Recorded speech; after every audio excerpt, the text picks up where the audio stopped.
शंकरं शंकराचार्यं केशवं बादरायणं सूत्रभाष्यकृतौ वन्दे भगवन्तौ पुनः पुनः। ईश्वरो गुरुराज्ञेति मूर्तिभेदविभागिने व्योमवद्व्याप्तदेहाय दक्षिणामूर्तये नमः। सच्चिदानन्दरूपाय कृष्णाय क्लिष्टकारिणे नमो वेदान्तवेद्याय गुरवे बुद्धिसाक्षिणे कृष्णद्वैपायनं व्यासं सर्वलोकहितैरतम् वेदाब्जभास्करं वन्दे समाधिनिलयं मुनिम्। सहस्रमूर्तेः पुरुषोत्तमस्य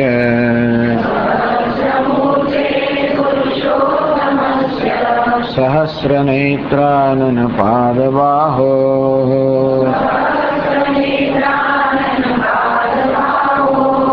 सहस्रनाम्नां स्तवनं प्रशस्तम्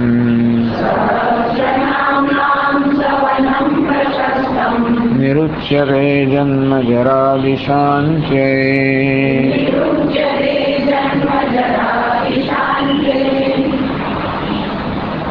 एक 115वां श्लोक 115वां श्लोक 243 बराबर। आधार निलयो धाता पुष्पहासः प्रजागरः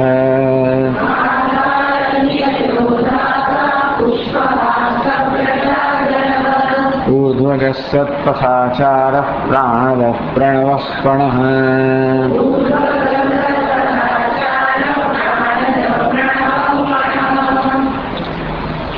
आधार निलय है।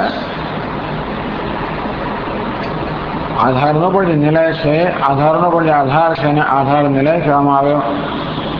પૃથ્વી આદિનામ પંચભૂતાનામ આધારણામ આધારત્વાદ। પૃથ્વી વગેરે પંચમહાભૂત જે બધાનો આધાર છે, કારણ કે જગતનું ઉપાદાન કારણ છે, જગતનું સર્જન એનાથી થયેલું છે, માટે આ પૃથ્વી જળ અગ્નિ વાયુ આકાશ આ પંચમહાભૂત એ સમગ્ર જગતનો આધાર છે। જેવી રીતે માટી ઘડાવાનો આધાર હોય તો ઉપાદાન કારણ કાર્યનો આધાર હોય, તેવી રીતે આ જગત પંચમહાભૂતમાં સર્જાયું છે, માટે એ જગતનો આધાર છે। એ પંચમહાભૂતનો પણ આધાર છે। પંચમહાભૂત સ્વયં માયામાંથી સર્જાયા અને માયાનો આધાર છે પરમાત્મા। અંદરથી જે બધાને આધાર આપનાર જે આધાર છે એનો પણ જે આધાર છે ભગવાનને આધાર નિલય કહેવામાં આવ્યો। અધાતા અથવા ધાતા બંને રીતે પછીનો શબ્દ જોઈ શકાય। સ્વાત્મના દુર્ગસ્ય અસ્યન્યો ધાતા નાસ્તિ। તો ચાલો એ બધા આધારને આધાર આપનાર છે, તો એને આધાર આપનાર કોણ છે? તો કે નહીં, એને આધાર આપનાર કોઈ, એને કોઈ આધારની જરૂર નથી। જે સ્વયંનો સર્વનો આધાર છે એ સ્વયં નિર્ભર છે, સ્વયં સિદ્ધ છે, એના માટે અધાતા, જેનો કોઈ ધાતા નથી, જેનો કોઈ આધાર આપનાર નથી, અથવા જેને કોઈ આધારની જરૂર નથી, એ ભગવાન। અથવા ધાતા એમને કહેવાય। સંહાર સમયે સર્વાહ પ્રજા જયતી પીબતી, અથવા પ્રલય વખતે બધી પ્રજાઓને એ ધાવી જાય છે, પી જાય છે, માટે પણ ધાતા કહેવાય। પછી છેલ્લા પેરેગ્રાફમાં સમજાવે પુષ્પહાસા એ નામ સમજાવે છે। મુકુલાત્મના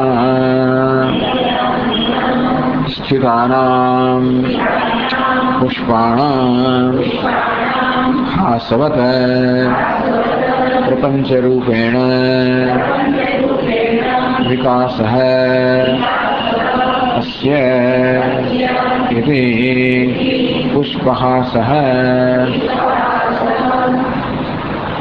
तो पुष्पनो हास, हास એટલે હાસ્ય, સ્મિત, તો હાસવત હાસ જેમ હાસ થતું હોય એટલે કે હાસ્ય થતું હોય એવો ભગવાનનો હાસ છે પુષ્પહાસ।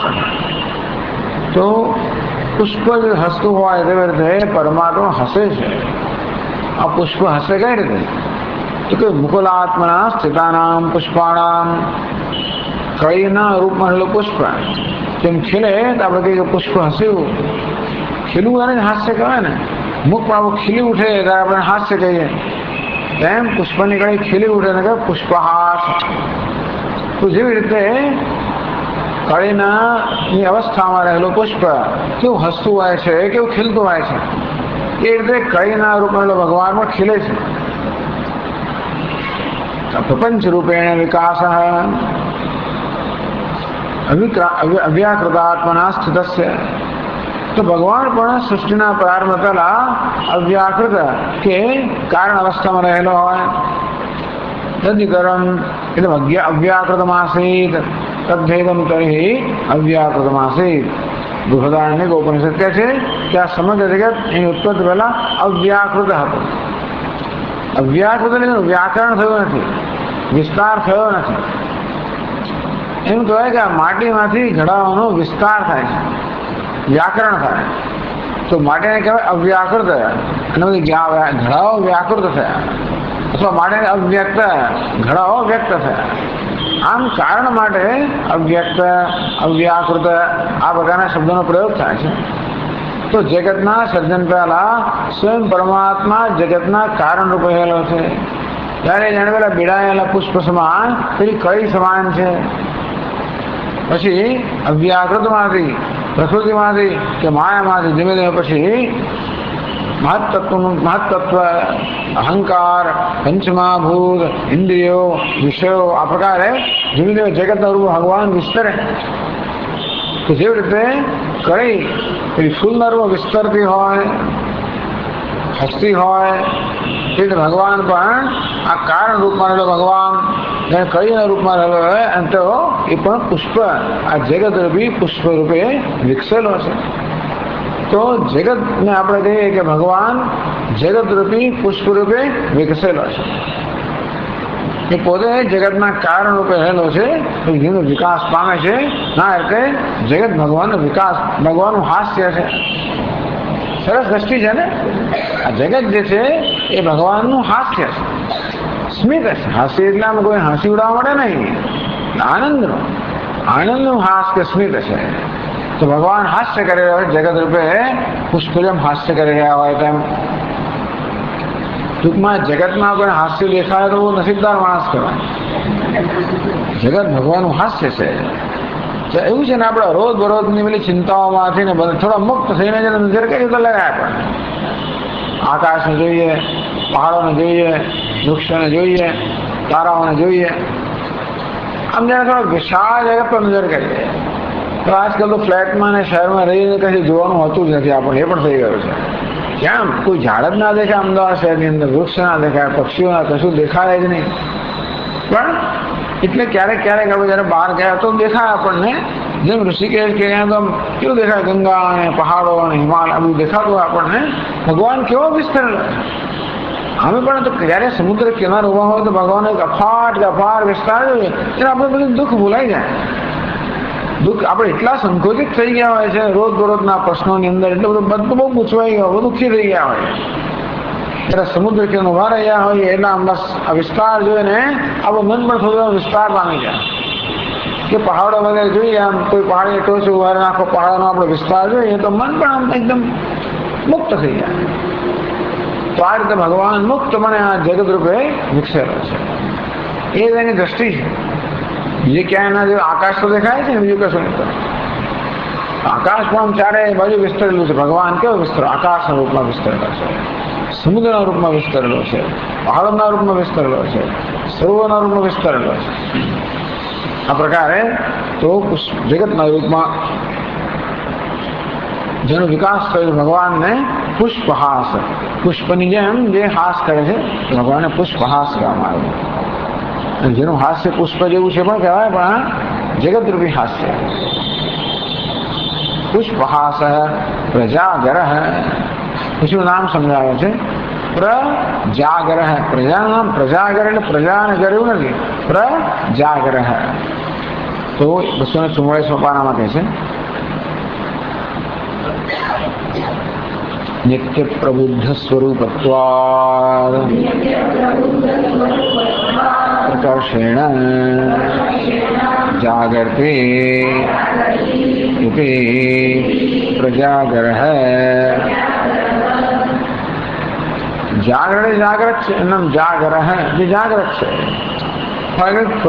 ઉપસર્ગ લગાવવામાં આવ્યો જે પ્રકર્ષણ સારી રીતે જાગ્રત છે. બીજા બધા લોકો જાગ્રત હોય તો જાગ્રત નથી હોતા. સ્વપ્ન નિદ્રા વાદ્ય પ્રાજ્ઞસ્તુ અસ્વપ્ન નિદ્રા. મંડુક્ય કારિકામાં કહેવામાં આવ્યું કે આ જાગ્રત આપણે ભલે આપણે જાગ્રત માનતા હોઈએ તો ખરેખર સ્વપ્નમાં જ છે. કેવું સ્વપ્ન? ઈશ્વરનું સ્વપ્ન. એ ત્યાં સિદ્ધ કરવામાં આવ્યું કે જેવી રીતે સ્વપ્ન મિથ્યા છે, જાગ્રત પણ મિથ્યા છે. અનાદિ માયા સુપ્ત હે, અનાદિ માયા નિદ્રામાં બધા ઊંઘતા છે. યા નિશા સર્વભૂતાના કહ્યું ને, તો એ રીતે આપણે જાગ્રત કહેવાય ખરા, છતાં પણ ભગવાન પ્રકર્ષણ જાગ્રત. એ ક્યારે ઊંઘતો જ નથી. નિત્ય પ્રબુદ્ધ સ્વરૂપત્વાદ. ભગવાન નિત્ય પ્રબુદ્ધ સ્વરૂપ અર્થાત નિત્ય જ્ઞાન સ્વરૂપ, નિત્ય જાગ્રત સ્વરૂપ છે. આમ તો જાગ્રત કોને કહે? અવિદ્યા આવરણ રૂપ. તો નિદ્રાના ક્ષયને જાગ્રત કહેવાય. જાગૃત નિદ્રા ક્ષય. આ જાગ્રત શબ્દ છે એ જાગૃત ધાતુમાંથી બનેલો છે. નિદ્રા ક્ષય, નિદ્રાનો ક્ષય થવો એ અર્થમાં આ જાગ્રત શબ્દ વપરાય. આપણે પણ આપણે નિદ્રાનો ક્ષય થાય એટલે આપણે જાગી જઈએ. તો ખરી નિદ્રા કઈ છે? અવિદ્યા આવરણ રૂપ નિદ્રા. તો અન્ય અનાદિ અજ્ઞાન રૂપી જે નિદ્રા છે એ નિદ્રા રૂપી આવરણ જયારે ક્ષય થાય ત્યારે ખરેખર જાગૃત કહેવાય. યસ સાક્ષાત કુરુતે પ્રબોધ સમયે સ્વાત્માનમેવાદ્વયમ. જેમ દક્ષિણામૂર્તિ સ્તોત્રમાં કહ્યું કે જે પ્રબોધ સમય, પેલો પ્રબોધ એ પોતાના સ્વરૂપમાં જાગૃત થાય છે. સ્વાત્માનમેવાદ્વયમ, જયારે જોયું કે હું એક અદ્વિતીય આત્મા છું, તો પરમાત્મા સદા જાગ્રત છે. તેથી નિત્યમ અવિદ્યા નિદ્રા પ્રબુદ્ધો વર્તતે.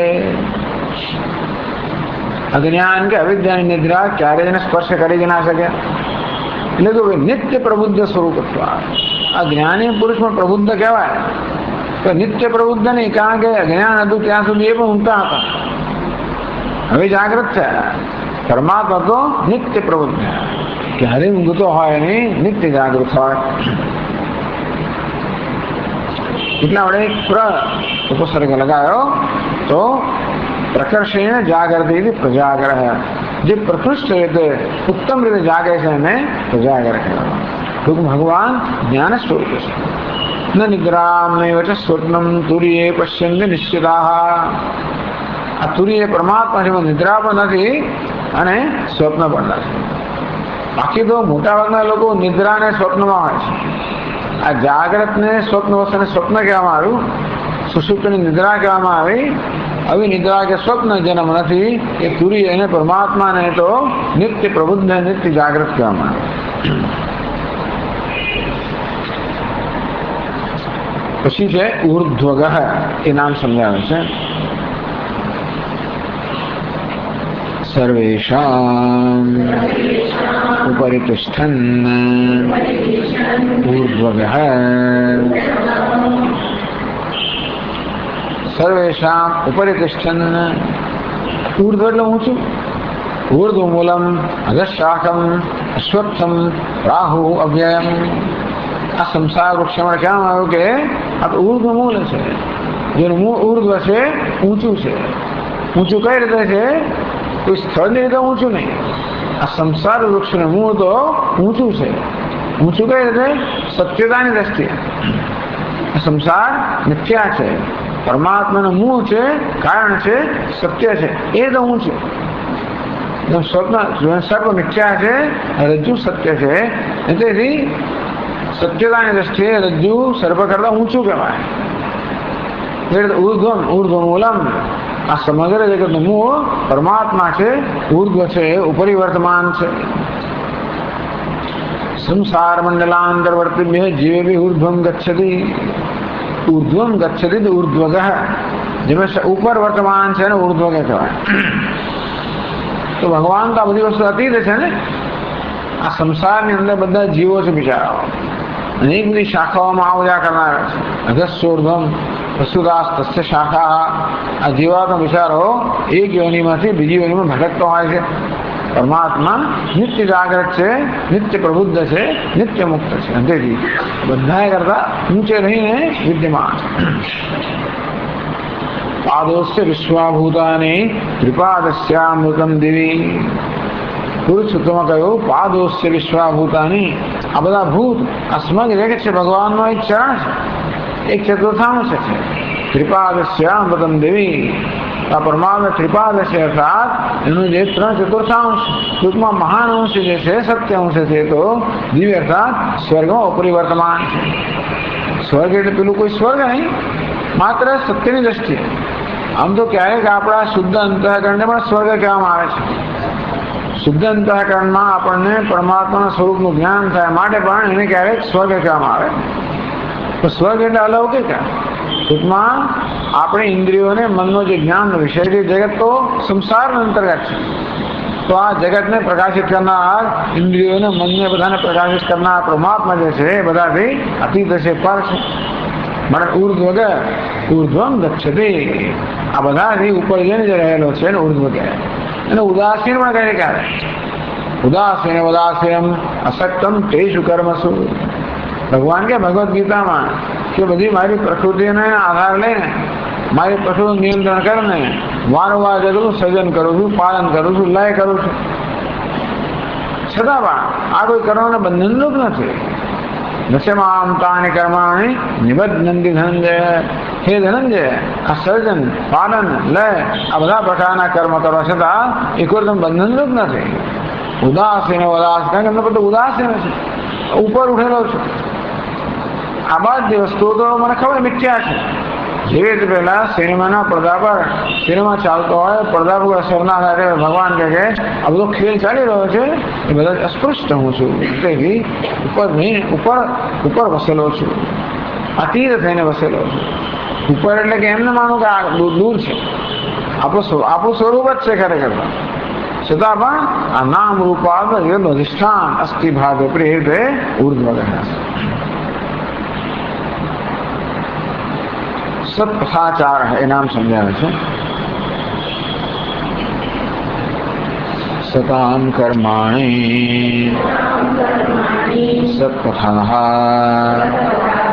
તાન આચરતિ એષઃ ઇતિ સત્પથાચારઃ.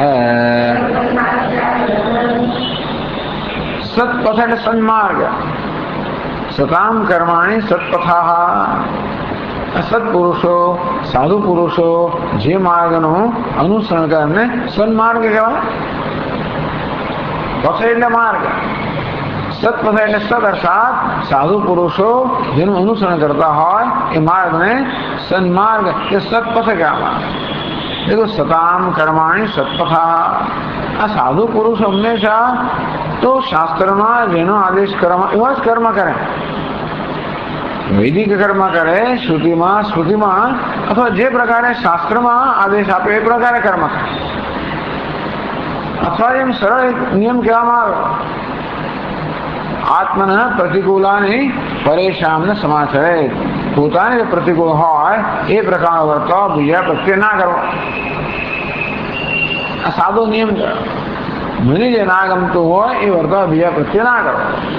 મને જે ગમતું એવો વર્તાવ કરવો. આનું નામ સત્પથ. આવું જીવન જીવે એને સાધુ કહેવાય. પછી ગમે તે વેશમાં હોય, સાધુ કોઈ વેશનું નામ નથી. સાધુ તો હંમેશા આ સદાચાર જેના જીવનનું નામ સાધુ. આમ તો પરકર્માણી સાધનો તેથી સાધુ, જે બીજાના કર્મ સાધક સિદ્ધ કરે એને સાધુ કહેવાય. આવા સાધુઓના જે કર્મ હોય એટલે પરોપકાર એનું કર્મ હોય, અથવા સદાચાર, હંમેશા એમનો આચાર આ મૂલ્યોને અનુસરીને હોય. અહિંસા, સત્ય વગેરે મૂલ્યોને અનુસરીને એમનો આચાર હોય. એમના જીવનમાં પરોપકાર હોય. એટલે તુલસીદાસ મહારાજ કહે કે ભાઈ આ જગતની અંદર એક તો પહાડો, વૃક્ષો, પૃથ્વી, સરિતા, નદીઓ, સંતો, આ જીવન હંમેશા અન્ય માટે જ હોય છે. તો આ રીતે જેનું જીવન અન્ય માટે છે એને આપણે સાધુ પુરુષ કહીએ. આ રીતે સાધુ પુરુષો જે આચારનું અનુસરણ કરતા હોય સત્પથ કહેવાય. કાન આચરતી છે સત્પથાચાર હૈ. તો ભગવાન પણ હંમેશા સત્સન્માર્ગ છે કે સાધુ પુરુષોનો પથ કે આ માર્ગ છે એનું અનુસરણ કરતા હોય. ખાસ કરીને જયારે અવતાર ધારણ, બાકી તો ભગવાનને તો અનુસરણ કરવાનું હોતું નથી, પણ ભગવાન જયારે અવતાર ધારણ કરે રામ કે કૃષ્ણ રૂપે, હંમેશા જે સાધુ પુરુષો છે એમના આચરણનું અનુસરણ કરે. શેના માટે? લોક સંગ્રહાર્થમ. ભગવાનનો જે અવતાર છે તો લોક સંગ્રહાર્થમ, લોકોના સન્માર્ગ માટે, લોકોની સેવા માટે, લોકોના કલ્યાણ માટે. ઉત્સીદેર મેં લોકા ન કુર્યામ કર્મ ચેદમ. બીજા અધ્યાયમાં કહ્યું અર્જુન ભગવાન કે અર્જુન તારે કર્મ કરવું જોઈએ. તું પણ આગેવાન છે, શ્રેષ્ઠ પુરુષ છે, તું જો નિષ્ક્રિય બની જશે તો બધાને એ પ્રકારનો પાઠ મળશે.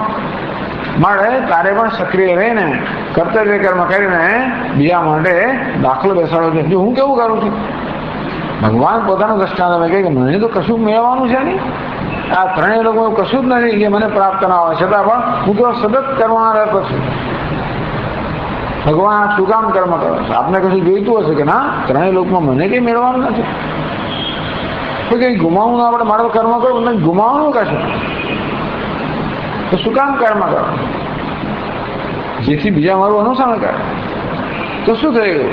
તો હું સક્રિય હોઉં તો બીજા સક્રિય રહે, બીજા સક્રિય ના આવે તો શું વાંધો છે? તો કે આખું જગત નોંધ આવી જાય. આ કર્મ પડે જગત ચાલે છે. ભગવાનને જગત ચલાવો તો બધાને કર્મ જો કરવા જ પડે. તમે જો એક જગ્યાએ પ્રવૃત્તિ ચાલ્યા જ કરે. બગીચામાં નજર કરો તો બધા કંઈ ને કંઈ કર્યા જ કરે. ખિસકોલી કંઈ કર્યા કરતી હોય, કબૂતર કંઈ કર્યા કરતું હોય, મોર કશું કર્યા કરતું હોય, પેલા પતંગિયા કરે, બધું કર્યા જ કરતા હોય. દરેક જણ કઈ ને કશી વેતરામાં તો શું દરેક કાંઈ પ્રવૃત્તિ જ હોય, ક્યાંય પણ નિષ્ક્રિયતા. એ રૂપમાં ભગવાન સતત પ્રવૃત્તિમાં છે. સૂર્ય, ચંદ્ર, અગ્નિ, પૃથ્વી બધા સતત સક્રિય છે. ભગવાન જે પ્રકારે સક્રિયનો પાઠ જો ન આપવું તો બધા નિષ્ક્રિય બની જાય, તો જગત બંધ થઈ જાય. માત્ર કર્મ કરવું પર્યાપ્ત નથી. કર્મ હંમેશા ધર્મના આધારે કરવો. જીતે ભાઈ જગત ના ચાલે. માત્ર કર્મથી જગત નથી, ધર્મથી જગત ચાલે છે, યજ્ઞથી જગત ચાલે છે. એટલે ભગવાન આ જગતના રૂપમાં જે કર્મ કરે એ પણ યજ્ઞ નિભાવવાની કર્મ કરતો હોય, સમર્પણ નિભાવવાની કર્મ કરતો હોય, એ પ્રકારના કર્મ જે કરે એને આપણે સત્પથ કે સન્માર્ગ સાધુઓ કહીએ. હંમેશા સાધુઓના માર્ગનું અનુસરણ કરનાર છે મારા ભગવાને સત્પથાચાર કહેવામાં આવે.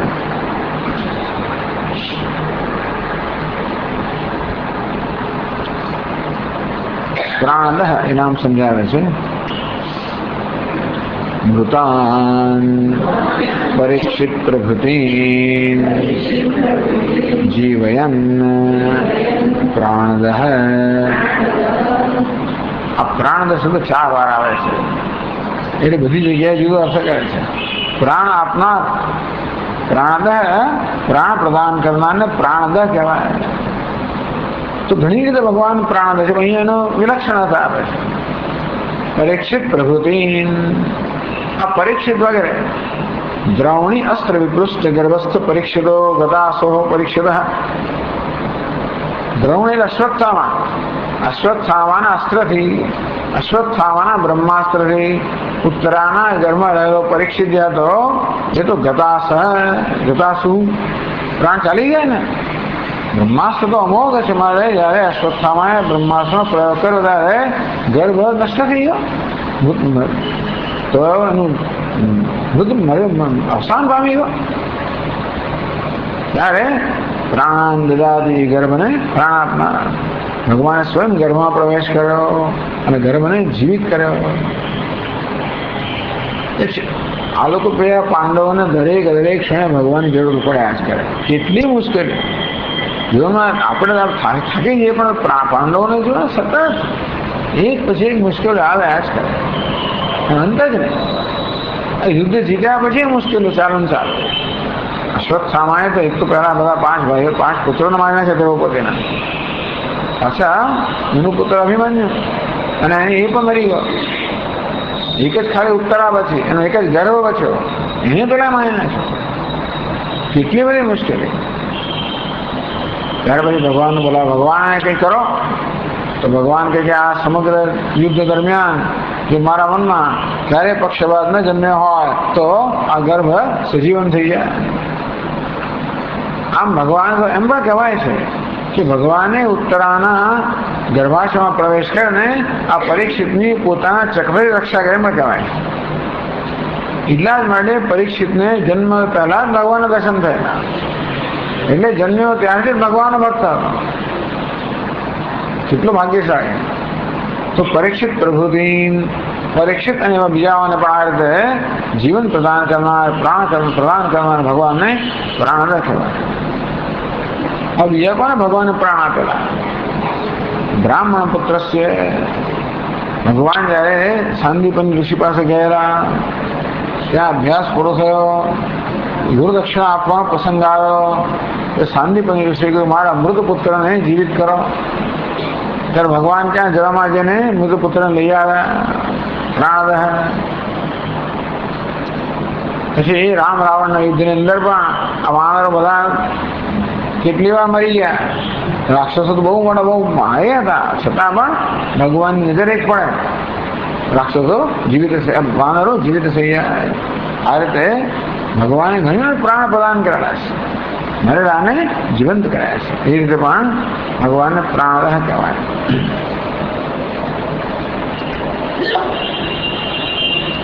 એ પ્રણવ ભગવાન નામ છે. પ્રણવો નામ પરમાત્મનો વાચક ઓમકાર તદ અભેદોપચારેણ અયમ પ્રણવ. આ પ્રણવ શબ્દ પણ આગળ આવી ગયો એટલે અત્યારે જુઓ અર્થ થોડો કરે છે.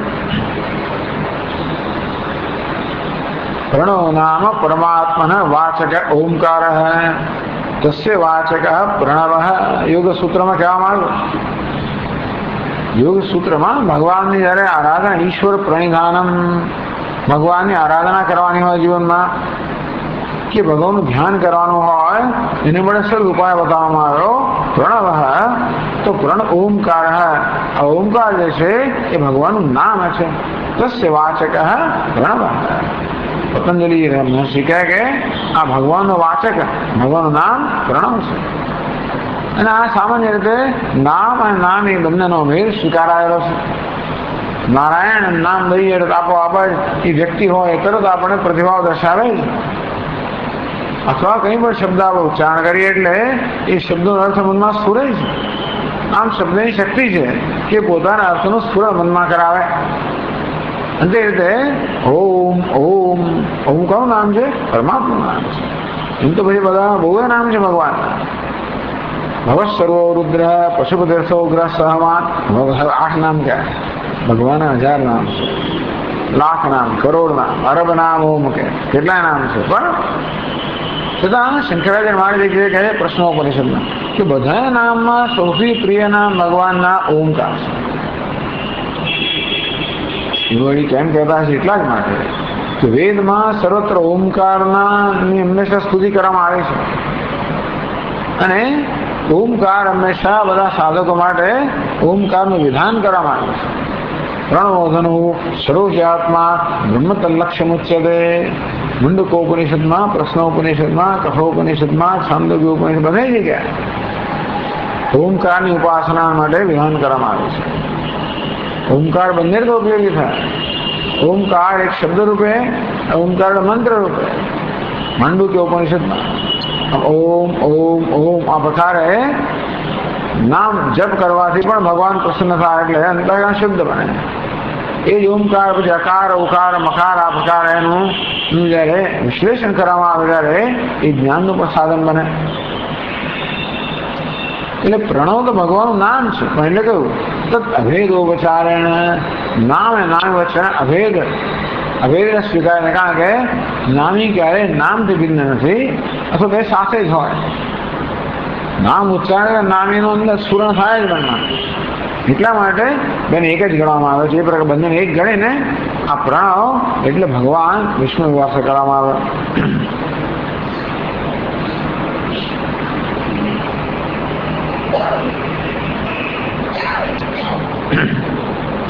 પછી પણઃ प्राणः प्रणवः पणः छेल्लो शब्द पण शब्द समजावे छे। पणति व्यवहारार्थः तं कुर्वन् पणः सर्वाणि रूपाणि विचित्य धीरः नामानि कृत्वाभिवदन्यदास्ते इति श्रुतेः।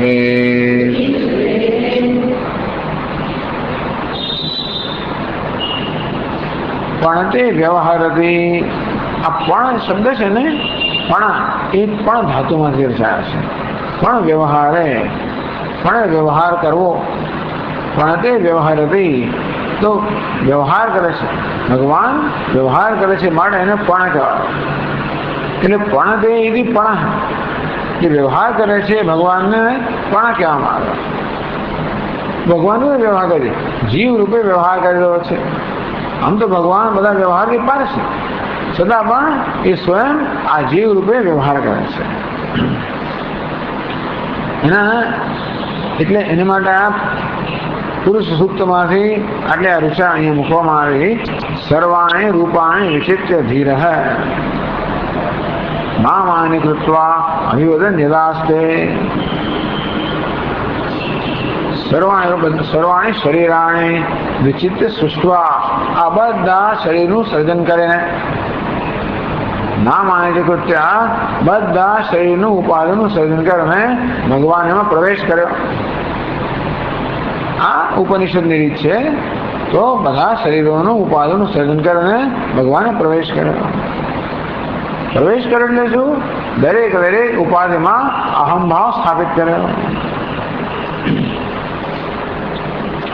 तो सर्वाणि रूपाणि विचित्य धीर है। धीर એટલે કે परमात्मा જે સર્વજ્ઞ છે। આ સર્વજ્ઞ પરમાત્માએ આ બધા નામ રૂપાત્મક ઉપાધિને રચના કરીને સ્વયં પ્રવેશ કરીને તાદાત્મ્ય સાધન शिव थकी जीव थयो। ये शिव करेगा जीव बनी गयो, जाने के जीव बनी गयो। इन्हें शू इच्छा थे भगवान जाने, इन्हें व्यवहार करने इच्छा थी, अनेक रस लेवानी इच्छा थी। એટલે બેઠા બેઠા ચાલો આવું નહીં કરીએ। એની મનમાં જે સંકલ્પ છે ને પ્રમાણે થાય। એ સંકલ્પમાં એમાં બીજું પ્રયોજન નથી। શેને માટે કોઈ પ્રયોજન નથી। સામે ભગવાને જગત રચ્યું, સ્વભાવ છે। જેમ પુષ્પનો સ્વભાવ છે ખીલવું, સૂર્યનો સ્વભાવ છે કે પ્રકાશવું, ભગવાનનો સ્વભાવ છે જગત રૂપે ખેલ કરવો। બસ શા માટે એવો પ્રશ્ન થઈ ના શકે? સ્વભાવમાં કેમ એવો પ્રશ્ન ના થાય? અગ્નિ ગરમ કેમ છે? જરા ઠંડુ કેમ છે? સ્વભાવ છે। એ રીતે ભગવાન કેમ આવી રીતે જગત રૂપે વિસ્તરે છે કે પ્રકાશ અભિવ્યક્ત? બસ એનો સ્વભાવ છે, એનું કોઈ કારણ નથી। જો કોઈ પણ કારણ આપીએ તો કઈ ને કઈ અંદર ગોટાળા થાય। ગમે તે કારણ આપીએ ને તો એમાં કઈ ને કઈ દોષ નીકળે છે। કશું પણ કારણ આપીએ એમ કે ભગવાન તો બસ લીલા કરે, ભગવાનને તો એકલો હતો એટલે અનેક બની જવું તો દોષ કે ભગવાનને એકલામાં શું વાંધો છે? કંટાળી હોય, ભગવાનનો કંટાળો આવે तो भगवान क्या रखा? એટલે ટૂંકમાં કોઈ પણ પ્રકારનું કારણ આપીએ આપણે તો એક રીતે આપણે ભગવાનના ગુણગાન ગાઈએ એમ કહેવાય, પણ બીજી રીતે જોઈએ તો કોઈ પણ જો કારણ આપીએ તો એ કારણમાં કશો કશો દોષ નીકળવાનો છે. એટલે ભગવાને કોઈ પ્રકારના પ્રયોજનથી આ જગતનું સર્જન કર્યું એવું આપણે કહીએ તો ભગવાન મુશ્કેલીમાં આવી જ જાય. કેમ આમ કર્યું? તો આવું કેમ કર્યું? પ્રશ્ન પૂછે જ ના, મને આવું કેમ કર્યું, પેલા આમ કેમ કર્યું? વેદાંત કહે છે કે ભાઈ દેવ શેષ સ્વભાવ આત્મકામ સ્વીકાસ્પૃહા, આ પરદેવનો પરમાત્મા સ્વભાવ જ છે.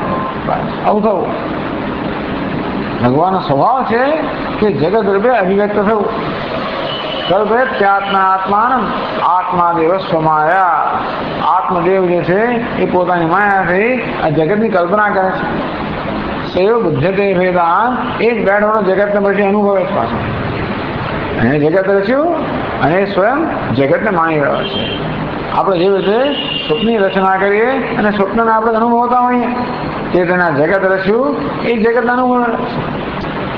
શા માટે? બસ આવું જ છે. નું કારણ છે, કોઈ કારણ નથી. સ્વામી આપ તો કહો છો કશું બધું કારણ હોવું જોઈએ, પણ સ્વભાવમાં કારણ નથી. અગ્નિ કેમ ઉષ્ણ છે? સ્વભાવ છે. સૂરજ કેમ પ્રકાશમાં છે? સ્વભાવ છે. એટલે ભગવાન કેમ જગત રૂપે? બસ સ્વભાવ છે. તમે જાણી લેજો, કારણ કે વારંવાર આ પ્રશ્નો આપણને લોકો કરે કે આપણે ગુજવાઈ જઈએ અને આપણા મનમાં પ્રશ્ન થાય કે આવું બધું કેમ થતું હોય છે. બસ આ એનું કોઈ કારણ જ નથી. આવું કેમ થાય છે? આવું કેમ? બસ આવું જ હોય. જેનું કારણ આવે ને આપણે શું કરીએ? સ્વીકારી લેવું પડે. પછી આ તડકો પડતો એટલે શું? તડકો સૂર્ય કેમ સૂરજ કેમ આવો ગરમ ગરમ હોવું એનો સ્વભાવ છે. એને સૂરજ ના કહેવાય. કથા કરીએ, ફરિયાદો કરીએ, જે કરવું એ કરીએ, પણ જે છે તે આ જ છે. એટલે ક્યાં તો જે છે એને આપણે માણીએ અથવા જે ફરિયાદો કરીએ. શું વરસાદ પડપડ કરે? સ્વભાવ જ છે. વાદળ વરસાદ પડવો શું કરવા થાય છે? થાય છે. એટલે જે કંઈ બને છે એનો તિરસ્કાર નહીં કરવાનો, પણ એનો પ્રસાદ બુદ્ધિ. બસ આવું જ હોય છે. શું સ્વામી મને સજા? ભગવાન કહે કંઈ સજા નથી. પ્રારબ્ધ આવું ફળ જે છે શું કામ એની ચિંતા કરવી? આ કેમ થઈને ચિંતા વેદાંત કરવી નહીં? એનો ઉત્તર મળવાનો જ નથી. કદાચ આપણને આશ્વાસન માટે ઉત્તર આપીએ છીએ બધાને, છતાંય પણ લાંબો વિચાર કરતો આશ્વાસન મળતું નથી. જો એવા દુઃખી હોય છે કે ઉત્તર આપીએ એટલે આશ્વાસન મળી જાય, બરાબર છે. તો આમ બુદ્ધિ રીતે વિચારીએ તો કંઈ બહુ જાજુ આશ્વાસન ના આવે. એટલા માટે છેવટે તો આપણું વસ્તુ છે એવી સ્વીકારી લેવી પડે. કોઈ પ્રકારની ફરિયાદ વગર, કોઈ પ્રકારના કકળાટ વગર, કોઈ પ્રકારના કશાય વગર સ્વસ્થતા, ધન પ્રસાદ બુદ્ધિ. આવું થાય તો મુક્ત થઈ ગયા. આવું થાય તો મુક્ત. પછી બાકી રહ્યું છું તો જેમ નાટકમાં ગમે ત્યારે કેવું આપણે થતું નથી ને, નાટકમાં ગમે ત્યારે તો આપણે કેવું માણી શકતા હોઈએ છીએ, એવી જ આપણે જીવનને માણી શકીએ. જે થાય ખરો તો એમાં મુક્ત છે. ભગવાન મુક્ત છે. એટલા માટે હવે આપણે રમત રમીએ એમાં શું કારણ છે? ક્રિકેટ રમે શું કામ? હવે એક જ બોલ શું કામ રાખે? 22 જણ છે ને મારામારી શું કામ કરો? દરેકને એક બોલ આપે, પેલો હિન્દી ફટકારે તો લાંબ દોડે શું કામ કરો? આવું કેમ? કેવું છે? પેલા જેવું થાય. ફૂટબોલ રમે છે, દોડાદોડ કરતા જઈને મને 22 બોલ આપી દો. ભાઈ આ લોકો બિચારા ખાલી દોડાદોડ કરે છે, આટલા દુઃખી થાય છે. એમને દુઃખીઓને પસંદ જ કર્યું છે ને. એ લોકોએ 22 જણાએ ભેગા મળીને દોડાદોડ કરવું, સ્પર્ધા કરવી, આમ બધું કરવું, પડી જાય, પડે, આખડે, ભાંગે, બધું થાય, બધું પસંદ એમ જ કર્યું છે ને. શું કરવા કરો છો? બસ એમ જ. રમત ગમતનું કોઈ કારણ, એનું કોઈ કારણ નથી આવતું. તો ભગવાનમાં આ અભિવ્યક્તિમાં કોઈ કારણ છે એમ જ છે. એટલે સર્વાણી રૂપાણી વિચિત્ર ધીર હે. આ સર્વજ્ઞ પરમાત્માએ આ બધા નામ રૂપની રચના કરી, રૂપની રચના કરી, અને પછી નામાણી કૃત્વા દરેક રૂપ માટે નામની કલ્પના કરે. અને કોઈ ટેબલ, ખુરશી, પુસ્તક, ઘટ, ફટ, મઠ, આ દરેક બધું રૂપ રચ્યું, પછી દરેકના નામની કલ્પના કરે. એટલા જ માટે હંમેશા રૂપ સાથે નામ સંકળાયેલું જ હોય. પછી એને નામ ધારણ કર્યા. અને પોતે હું બ્રાહ્મણ છું, ક્ષત્રિય છું, અથવા એમ કે હું વક્તા છું, શ્રોતા છું, આવું કહેનાર કોણ? વક્તા છે વ્યવહાર કોણ કરે? ભગવાને છે. એટલે આ પણ ધાતુ નથી વ્યવહાર કરવો. આ પરમાત્મા જીવ રૂપે વ્યવહાર કર્યો છે માટે એને પણ કહેવામાં આવે. બ્રાહ્મણોહમ પશ્યામિ શૃણોમિ ઇત્યાદિ વ્યવહાર કુર્વન.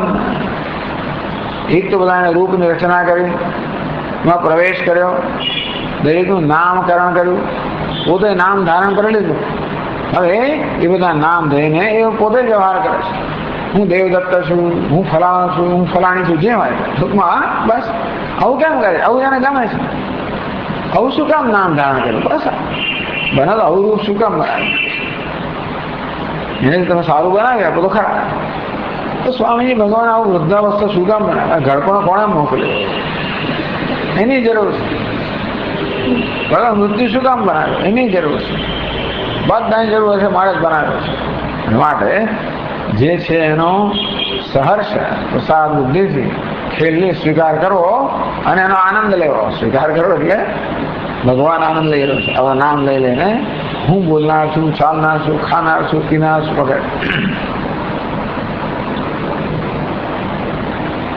જે દાસ્તે આ પ્રકારે તમે એવો વિદ્વાન અમૃતો ઇહ ભવતી. આજે પરમાત્મા જાણે તો આપણે અમર બની જઈએ. તમે એવો વિદ્વાન અમૃત ઇહ ભવતી.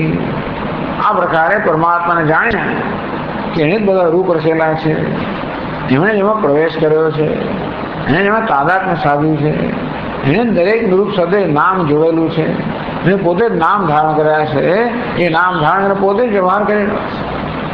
તો રડે શું કામ? બધો વ્યવહાર જ છે.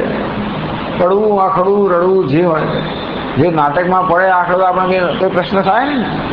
નાટકમાં પ્રશ્ન ના થાય, જીવનમાં પ્રશ્ન થાય કે મેં આમ કેમ થયું? નાટકમાં ના થાય. ભગવાન માટે આવું જ છે બધું. આવું કેમ કરે છે? નાટકમાં શું વાંધો છે? કોઈ પડી ગયો અને હાથ માંગ્યો, પગ માંગ્યો, ફરવા નાટક છે. એટલે એનું કોઈ જાતમાં એનું ઉત્તર નહીં કે શા માટે, બસ આવું જ છે. એક અર્થ કરો, બીજું પછી આગળ બીજો અર્થ કરે છે. એટલે આ બધું ચર્ચાનો હેતુ એ છે કે પુરુષ સૂક્ત કહે છે તમે એવમ વિદ્વાન અમૃત એમ. આ પ્રકારે પરમાત્માને જાણે અને વિદ્વાન જ્ઞાન પુરુષ અહીં અમર બની જાય છે. અમર બનવાને સરળ રીત બતાવે છે. ભગવાનને જાણો. કેવો ભગવાન? આવો ભગવાન. વિચિત્ર ભગવાન છે. પછી આવો જ છે. આવી રીતે જાણે. અથવા બીજો અર્થ પણ આપે છે. પુણ્યાની સર્વાણી કર્માણી પણમ સંગૃહ્ય અધિકારીભ્યઃ તત્ફલં પ્રયચ્છતે ઇતિ વા લક્ષણયા પણઃ.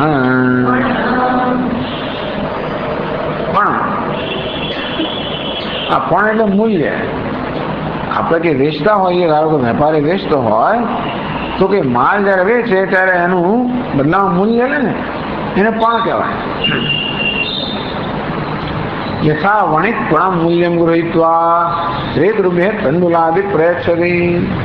જેમ કોઈ વેપારી હોય એટલે ગ્રાહક આવે, એ ગ્રાહક પાસેથી પણ લે, મૂલ્ય લે, પૈસા લે. એના બદલામાં એને અનાજ આપે, ચોખા, ઘઉં, કશું આપે. ભગવાન આવું કરે છે. એ પણ લે છે અને આપે છે. ભગવાન પણ આ વેપારીને ભાવ વ્યવહાર કરે છે. ઈશ્વરો બી અધિકારી જીવ કૃતાની પુણ્યાની. તો ભગવાન પણ શું કરે છે કે જે પુણ્યશાળી લોકો હોય કે પુણ્ય કર્મ કરે અને ભગવાનને અર્પણ કરે, ભગવાન લઈ લે. તો જે પુણ્યાની સર્વાણી કર્માણી સંગૃહ્ય, જે કે લોકો ભગવાનને અર્પણ કરવાની ભાવનાથી પુણ્ય કર્મ કરતા હોય એ બધા કર્મ ભગવાન લઈ લે. તત્ફલમ પ્રયચ્છતિ. અને પછી એનું ફળ પ્રદાન કરે. એ તો બધા ફળ લઈને પ્રદાન કરતો હોય, પણ એ પુણ્ય કર્મ કરે. જે કર્મ જેવો કરતા હોય એ કર્મ ભગવાન સ્વીકારે અને પછી એનું ફળ આપે. એટલે બધા નૈવેદ્ય જોઈએ ને તેવી રીતે આપણે કર્મ કરીએ એ ભગવાન આપણું નૈવેદ્ય થઈ ગયું. ભગવાન આપણને પ્રસાદ આપે, કર્મફળ આપે. સતત વ્યવહાર કરે છે ને વેપારીની જેમ કરો કે ભૂલચૂક ના થાય. વેપારી કદાચ ભૂલચૂક કરે પણ આ તો ક્યારેય ભૂલચૂક ના કરે. બરોબર જેટલા પૈસા આપો એ પ્રમાણમાં જ આપે. જેમ પેલો કુશળ વેપારી હોય તો કેટલા પૈસા ગણીને પછી એ પ્રમાણે જ માલ આપે. ઓછો ના આપે ને વધારે તો ના જ આપે. કદાચ પેલું ઓછો પણ આપે તો આપણો વેપારી. ભગવાન તો એવું ના કરે, એ જ પ્રમાણે આપે. જે પ્રકારે કર્મ કર્યું હોય એ કર્મનો સ્વીકાર કરે અને બદલામાં કર્મનું ફળ આપે. એથી વિક્રય રૂપ વ્યવહાર કરું એ પ્રકારનો વ્યવહાર કરી રહ્યો છે. કેવો વિક્રય એટલે વેચવું, આ લે વેચનો ભગવાન વેપાર કરી રહ્યો છે માટે પણ એને પણ કહેવાય. એ તો જીવના રૂપમાં રહીને વ્યવહાર કરી રહ્યો છે માટે એને પણ કહેવાય. અથવા તો સતત બધા મનુષ્યો સાથે આ કર્મ કરવાનો લે વેચનો આ વ્યવહાર કરી રહ્યો છે માટે પણ એને પણ કહેવાય. એવા લક્ષણ પણ ટૂંકમાં આમ તો ખરેખર જે વેચનાર હોય એને પણ કહેવાય. એ રીતે ભગવાન જેને વેચનાર માની લઈએ. વેચનાર માણસ જેવી રીતે મૂલ્ય પણ લઈને માલ આપે તો ભગવાન પણ લઈને આપે છે માટે જાણે કે વેચનાર હોય એવું વેચનાર કહીને એને પણ એવું નામ આપવામાં આવે.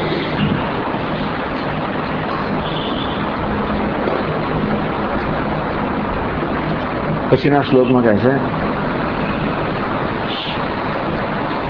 પ્રમાણમ પ્રાણ નિલય પ્રાણભૃત પ્રાણ જીવન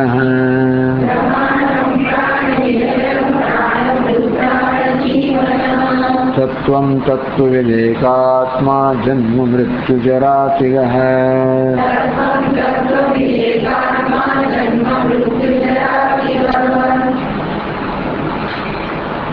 ભગવાન નામ પ્રમાણ એ ભગવાન નામ છે એ સમજાવે છે. પ્રમિતિ સંવિત સ્વયં પ્રભા પ્રમાણમ પ્રજ્ઞાનમ બ્રહ્મ વિશ્રુતે જ્ઞાનસ્વરૂપમત્યંતમ અત્યંત निर्मलं परमार्थतः तमेवार्थस्वरूपेण भ्रान्ति दर्शनतस्थितम् इति विष्णुपुराणे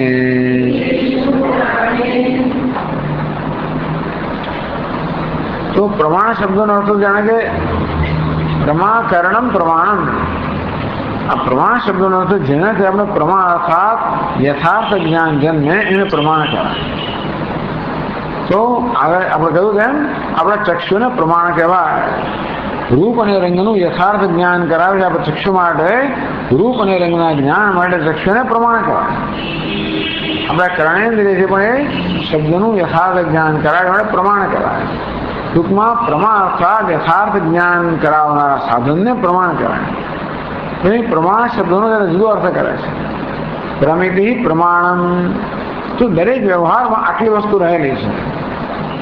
એક તો પ્રમાતા એટલે કે જાણકાર, જ્ઞાતા. પ્રમેય એટલે જ્ઞાનનો વિષય. ધારો કે અત્યારે હું જોઈ રહ્યો ફૂલ અનુભવી રહ્યો હોઉં, જાણી રહ્યો હોઉં તો હું પ્રમાતા કહેવાઉં. આ ફૂલ કહેવાય પ્રમેય. એ ફૂલનું જ્ઞાન ક્યારે થાય? ચક્ષુ દ્વારા આપણે જયારે ફૂલનો સંપર્ક કરીએ ત્યારે આ ચક્ષુ પ્રમાણ. હું પ્રમાતા, આ ફૂલ પ્રમેય, ચક્ષુ છે પ્રમાણ. આ ત્રણ જયારે હોય ત્યારે આપણે આ ફૂલનું જ્ઞાન થાય, મનમાં ફૂલની વૃત્તિ જન્મે. તેથી એ વૃત્તિ શું પ્રમિતિ કે પ્રમાણ. પ્રમાતા, પ્રમેય, પ્રમાણ, પ્રમિતિ. પ્રમિતિ અથવા પ્રમાણ. તો અહીંયા આગળ પ્રમિતિ પ્રમાણ. આ જે જ્ઞાન થાય છે એને માટે પ્રમાણ શબ્દનો એવો અર્થ કર્યો કે જે જ્ઞાન થાય તેનું નામ પ્રમાણ. તો ખરેખર તો જે જ્ઞાન છે એવું છે ને કે આપણા મનમાં એક પછી એક બધી વૃત્તિઓ જન્મે. આમ અત્યારે ફૂલનું જ્ઞાન થાય, પુસ્તકનું જ્ઞાન થાય, આમ જો વિષયોનું જ્ઞાન થયા કરતું હોય. એ બધા જ્ઞાનમાં સર્વસામાન્ય કેવું છે નિર્વિશેષ જ્ઞાન. આ વિશેષ જ્ઞાન છે. પુષ્પના આકારનું જ્ઞાન, ઘડાના આકારનું જ્ઞાન, વસ્તુના આકારનું જ્ઞાન, આ જ્ઞાન જ આપણા મન સાથે સંયુક્ત થઈને જાત જાતના આકાર લેતું હોય છે. સ્વયં તો નિરાકાર છે. જેમ જળનો પોતાનો જે આકાર ના હોય તો જે પ્રકારના પાત્રમાં આપણે ભરીએ તો આકાર ધારણ કરે લે. કે માટીને પોતાનો જે આકાર ના હોય પણ જે રીતે આપણે ઘડીએ એમ ઘડા વગરનો આકાર ધારણ કરે લે. તેમ જ્ઞાનને પોતાનો કોઈ આકાર નથી, નિરાકાર છે, નિર્વિશેષ છે. પરંતુ દરેક વૃત્તિ સાથે જોડાઈને તે વૃત્તિનો આકાર ધારણ કરે. તેથી ઘટક જ્ઞાન, પટક જ્ઞાન, મઠક જ્ઞાન, જ્ઞાન જે છે કેવું છે? સંવિત છે, નિરાકાર છે, નિર્વિશેષ છે. એ ખરેખરું જ્ઞાન તો એ જ છે.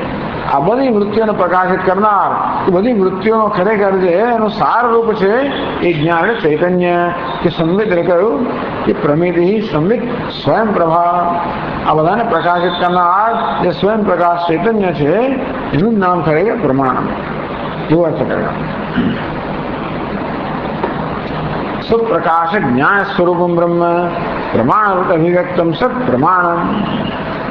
તો જ્ઞાની પુરુષને જ્ઞાન થાય હું બ્રહ્મ છું, ત્યારે જ્ઞાન વૃત્તિને પ્રકાશિત કરનાર પણ પરમાત્મા છે, ચૈતન્ય.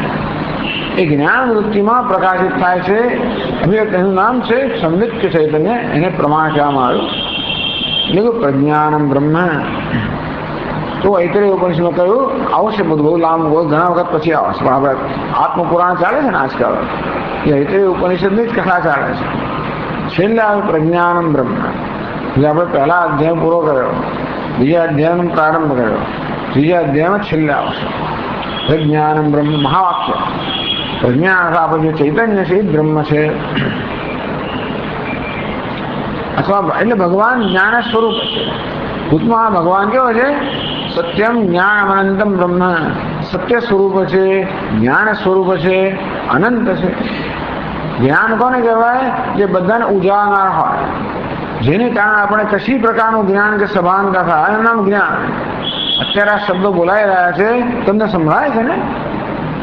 આમ તો કહેવાય કે આપણે કર્ણેન્દ્રિયમાં સંભળાય છે, છતાં પણ એ કર્ણેન્દ્રિયને શબ્દોને બધાને પ્રકાશિત કરનાર, પછી મનમાં એની વૃત્તિ આવે, એ બધાને પ્રકાશિત કરનાર હોય તો જ આપણે જ્ઞાન થાય.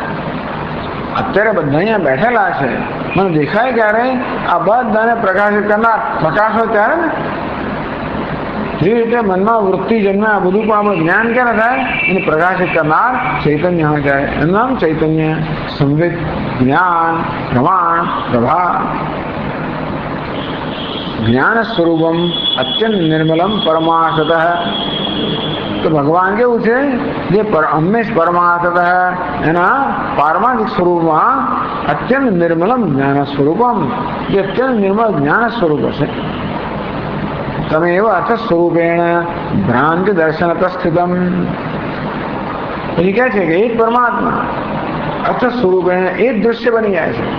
ખરેખર બધાનો પ્રકાશક દ્રષ્ટા છે, પણ એટલે કોઈ ભ્રાંતિ દર્શન સ્થિતમ, આ જીવની ભ્રાંતિને કારણે એક પરમાત્મા આ દૃશ્ય જગત બની ગયો છે. તો એક જ માત્ર સંવિત કે માત્ર જ્ઞાન એ સિવાય કંઈ છે જ નહીં. એ જ્ઞાન જે ચૈતન્ય છે એ જ પરમાત્મા, એ જ પ્રમાતા બની ગયો.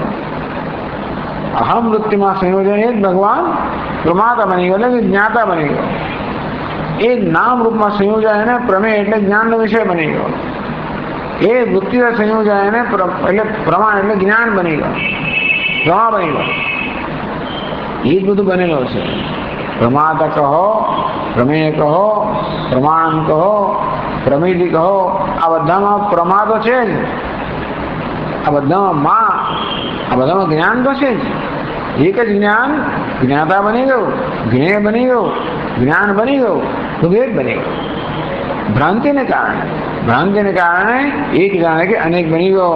જેમ સ્વપ્નમાં પણ ભ્રાંતિને કારણે અનેક આવી જાય છે ને, એવી રીતે છે તો વાસ્તવમાં અત્યંત નિર્મળ જ્ઞાન સ્વરૂપ પરમાત્મા, પરંતુ ભ્રાંતિ દર્શનને કારણે એ જ આ બધા જગત રૂપે અથવા દ્રષ્ટા દૃશ્ય દર્શન બની ગયો. તેવા જ્ઞાન સ્વરૂપ પરમાત્માને પ્રમાણ કહેવામાં આવે. પ્રમાણમ. પછી પ્રાણ નિલય એ શબ્દ સમજાવે છે. પ્રાણાહ ઇન્દ્રિયાણિ યત્ર જીવે નિલીયન્તે તત્પરતંત્રત્વાદ દેહસ્ય ધારકાઃ પ્રાણાપાનાદયો વા તસ્મિन् નિલીયન્તે પ્રાણિતિ ઇતિ પ્રાણો જીવઃ પરે પુંસી નિલીયતે ઇતિ વા પ્રાણાન જીવાંશ્ચ સંહરन् ઇતિ વા પ્રાણનિલયઃ. જે પ્રાણ નિલય છે, નિલય તો જ્યાં બધી વસ્તુ જેને લીન થઈ જાય એને નિલય કહેવાય. નિલીયંતે સંશ્લિષ્યંતે, જે બધા જેવી રીતે ઘડા બધા છેવટે માટીમાં જેને લીન થઈ જાય તેવી રીતે બધી વસ્તુ જેનામાં જેને લીન થઈ જાય ભગવાન તથા પ્રાણ એમાં જેને લીન થઈ જાય માટે ભગવાનને પ્રાણ નિલય કહેવામાં. તો પ્રાણ શબ્દના ઘણા અર્થ કર્યા. એક અર્થ કર્યો ઇન્દ્રિય પ્રાણ ઇન્દ્રિયાણી. તો આપણા ઉપનિષદની અંદર પણ આ ઇન્દ્રિયો માટે પ્રાણ શબ્દ વપરાય છે. 5 જ્ઞાનેન્દ્રિયો 5 કર્મેન્દ્રિયો માટે પણ પ્રાણ શબ્દનો પ્રયોગ થતો હોય છે. એની પ્રાણ શબ્દનો એક અર્થ કર્યો ઇન્દ્રિયાણી ઇન્દ્રિયો. યત્ર જીવે નિલીયંતે તત્ પરતંત્રત્વાત.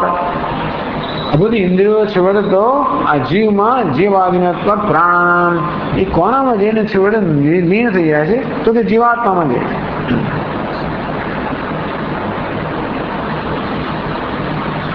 આપણી પાસે 5 જ્ઞાનેન્દ્રિયો 5 કર્મેન્દ્રિયો અંતઃકરણ આટલું છે. સુષુપ્ત જયારે આપણે ઊંઘી જઈએ ત્યારે બધું ક્યાં જતું રહે છે?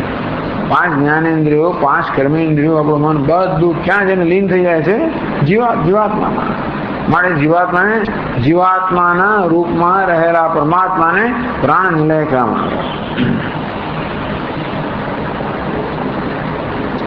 પછી પ્રાણ શબ્દનો અર્થ પ્રાણ અપાન વ્યાન ઉદાન સમાન એવું પ્રાણ પણ થાય. એટલે તો દેહસ્ય ધારકાઃ પ્રાણાપાનાદય, અથવા દેહને ધારણ કરનાર આ પ્રાણ અપાન વ્યાન ખરા ને. પ્રાણ જે છે એને કારણે આ દેહમાં શ્વાસોશ્વાસ શક્ય છે. અપાન છે એને કારણે આ દેહમાં મળમૂત્રનો ત્યાગ થતો હોય છે. વ્યાન છે એને કારણે દેહમાં લોહીનું ભ્રમણ થતું હોય કે શક્તિનું ભ્રમણ થતું હોય. સમાન છે એટલે દેહની અંદર પાચન ક્રિયા થતી હોય. ઉદાહરણ છે દેહમાંથી બહાર નીકળવાનું હોય. આ બધા છે ત્યારે દેહ ધારણ થઈ રહ્યો છે. દેહસ્ય ધારકાઃ પ્રાણાપાનદય. આ પ્રાણાપાન વગેરે જે વાયુઓ છે દેહને ધારણ કરનારા છે. એ ન હોય તો દેહ રહી ના શકે. ગયા અહીંયાથી એટલે પછી પતી ગયો. પ્રાણ ચાલી જાય એટલે દેહ ધારણ નહીં ના શકે. તો આ દેહને ધારણ કરનારા પ્રાણાપાન વગેરે 5 વાયુઓ છે. તસ્મિન લીયંતે, આ 5 પણ આ જીવમાં લીન થઈ જાય છે. જીવસ્ય લીયતે, અચ્છા નહીં ધાર પ્રાણ તસ્મિન લીયંતે. હા, એટલે એ પણ જેમાં લીન થઈ જાય છે એવા જીવ રૂપમાં પરમાત્માને પ્રાણ નિલય કહેવામાં. એટલે પ્રાણ શબ્દ એક અર્થ કર્યો ઇન્દ્રિયો, બીજો અર્થ કર્યો પ્રાણાપાન વગેરે, ત્રીજો અર્થ કરે છે પ્રાણ જીવ. પ્રાણિતિ કેવા પ્રાણ જીવ. આ જીવને જ પ્રાણ કહેવામાં આવે. પ્રાણિતિ પ્રાણ જીવ એટલે ત્રીજો અર્થ કરવામાં આવ્યો કે જીવિત રહે છે માટે એને જીવ કહેવામાં આવે. પ્રાણિતિ એટલે જીવંત રહે છે માટે એને જીવન પ્રાણ કહેવામાં આવે.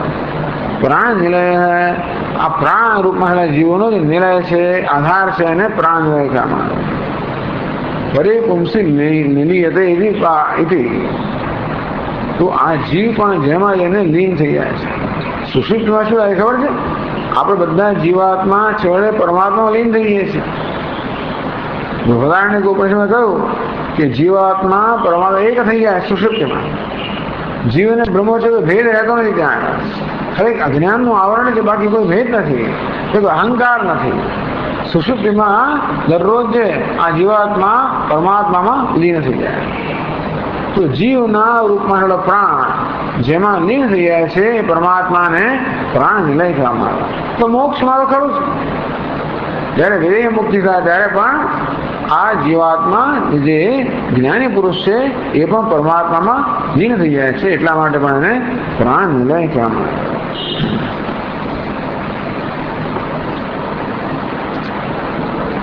यद्वा प्रतिबिंबभूतो जीव बिंबभूते अथवा तो घણી વાર શું છે આ જીવને પરમાત્માનું પ્રતિબિંબ કહેવામાં આવે છે. સૂર્યનું પ્રતિબિંબ જેવું અનેક ડોલમાં પડતું હોય ને તો પેલા જે પ્રતિબિંબ છે એ બધા શું કહેવાય તેમ પરમાત્માનું આ દરેક ડોલ એટલે કે ઉપાધિમાં પ્રતિબિંબ પડતું હોય.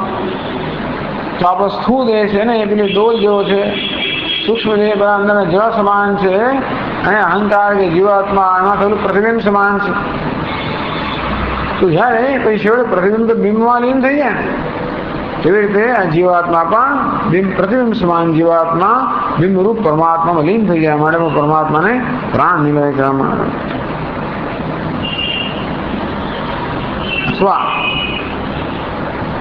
प्राणान जीवांश संहरण की वा प्राण निलय है.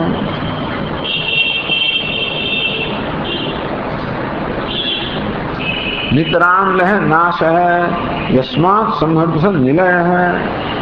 आ लय लय છે તો નાશ પામતો, તો સારી રીતે લય થાય છે એ પરમાત્માને નિલય કહેવામાં આવે. प्राणानाम एकादशानाम प्राणापानादीनाम जीवान निलय स्व उपसंहर्ता. ટૂંકમાં પ્રાણ કહો, ઇન્દ્રિયો કહો, જીવ કહો, એ બધાને પોતાનામાં લીન કરી દે છે, માટે ભગવાનને પણ પ્રાણ નિલય કહેવામાં આવે. અથવા બધાનો લય કરે છે માટે પણ પ્રાણ નિલય કહેવામાં આવે. આ રીતે પ્રાણ નિલય શબ્દના ઘણા બધા અર્થ અહીંયા કહેવામાં આવે. ઓમ પૂર્ણમદ પૂર્ણમિદમ પૂર્ણાત પૂર્ણમુદચ્યતે पूर्णस्य पूर्णमादाय पूर्णमेवावशिष्यते. ओम शांति शांति शांति. शंकरं शंकराचार्यं केशवं बादरायणं सूत्रभाष्यकृतौ वन्दे भगवन्तौ पुनः पुनः. ईश्वरो गुरुरात्मेति मूर्तिभेदविभागिने व्योमवद्व्याप्तदेहाय दक्षिणामूर्तये नमः. ॐ शान्ति शान्ति शान्तिः. हरि ओम. श्रीगुरुभ्यो नमः. हरि ओम.